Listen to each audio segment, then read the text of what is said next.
Chicken BBQ. Garhwal नाम के गांव में मुकेश नाम का व्यक्ति रहता था। वो बहुत होशियार था। वो गांव वालों को सलाह देता रहता था। उसके दो दोस्त थे, भाटिया और कपाड़िया। वो दोनों बिना कोई काम किए आवारागर्दी करते रहते थे। एक दिन मुकेश भाटिया के घर गया। मुकेश को देखकर भाटिया के पिताजी रामलाल, अरे भाई मुकेश, तुम सब गांव वालों को सलाह देते रहते हो। अरे इस नालायक को भी सलाह दो और इसको कुछ काम करने के लिए कहो। मुझसे और बर्दाश्त नहीं होता। मुकेश, अरे चाचा, जो खाली पेट भूखा हो उसे काम करने का दिल करता है। अब जिसका पेट भरा होगा वो भला काम क्यों करने लगा? उसकी नजरें तो सिर्फ आप पर और आपकी संपत्ति पर टिकी रहेगी। ये सुनकर रामलाल भाटिया से, सुना निकम्मे, अरे काम करना मर्दों की निशानी है और आजकल तो लड़कियां भी स्पेस पर जाने लगी हैं और एक तुम हो, घर बैठे बैठे मुफ्त के खा रहे हो। वैसे एक बात है बेटा, तुम और तुम्हारा दोस्त कपाड़िया दोनों सिर्फ खाने के लिए पैदा हुए हैं। कहकर वहाँ से चला गया। 2 दिन बाद जब भाटिया कपाड़िया से मिला तब उसने वो सब बातें बताई जो उसके पिताजी ने कहा था। तब कपाड़िया भाटिया से, अरे यार गनीमत है तेरे साथ इतना ही हुआ, मेरे घर में तो और भी बुरा हुआ। मेरे पिताजी मुझे बहुत गाली देने लगे यार। इस फसाद का जड़ है वो मुकेश, उसे नहीं छोड़ना चाहिए यार। मैं एक सर फिरे लॉरी ड्राइवर को जानता हूँ जिसका नाम है गब्बर। वो जंगलों में घूमता रहता है यार। अगर उसे थोड़े पैसे देकर मुकेश को उसके लॉरी में फेंक दिया तो बस वो मुकेश का वो हशर करेगा कि उसकी नानी याद आ जाएगी।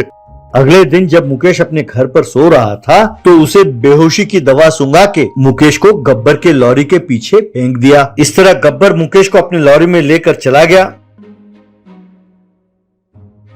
यूं काफी दूर जाने के बाद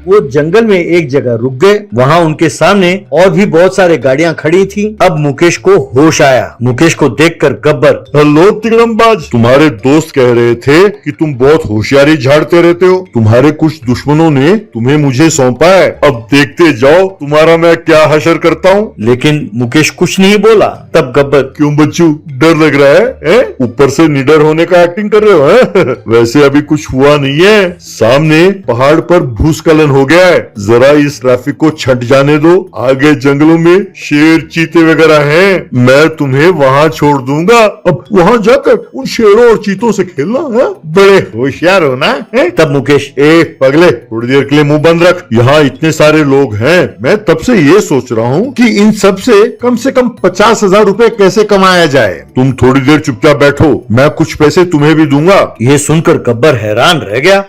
उसके बाद मुकेश और गब्बर अपने लॉरी से नीचे उतरे। जब उन दोनों ने आसपास नजर दौड़ाया तो उन्हें वहाँ कुछ जंगली मुर्गे नजर आए। उन दोनों ने मिलकर उन मुर्गियों को पकड़ा। फिर उनको ड्रेसिंग करके गब्बर के ट्रक में जो मसाले पड़े थे उन्हें उन मुर्गियों पे लेपा। फिर मुकेश ने गब्बर को कुछ बांस के लकड़ी लाने को कहा। फिर मुकेश ने उन मुर्गियों को बांस में टांगा और उन्हें आग लगाई। वहाँ खड़े लोग ये सब हैरान होकर देखने लगे। तब मुकेश लोगों से, आओ भाई आओ, इस शानदार जंगल में मजेदार खाना खाओ। आप सबके लिए खास चिकन बारबेक्यू। ऐसा मौका जिंदगी में बस एक बार मिलता है।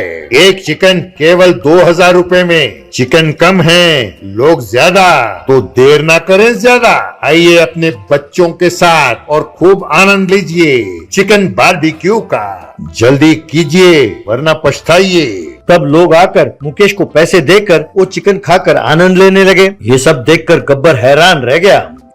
यूं देखते देखते 50 मुर्गियां बिक गईं। अब मुकेश के पास पैसे देखकर गब्बर, उस्ताद मुझे माफ कर दो उस्ताद, तुम्हें यहाँ तक लाने के लिए उन कमीनों ने मुझे सिर्फ 2,000 रुपए दिए थे, पर तुमने सिर्फ 5 घंटों में 1 लाख रुपए कमाया। भाई वाकई तुम्हारे दिमाग की दाद देनी होगी। अरे वो निठल्ले तुम्हारी अहमियत नहीं जानते और अपने आप को तुम्हारे दोस्त कहते हैं। ये सुनकर मुकेश मुस्कुराया और उसने गब्बर को पैसे दिए।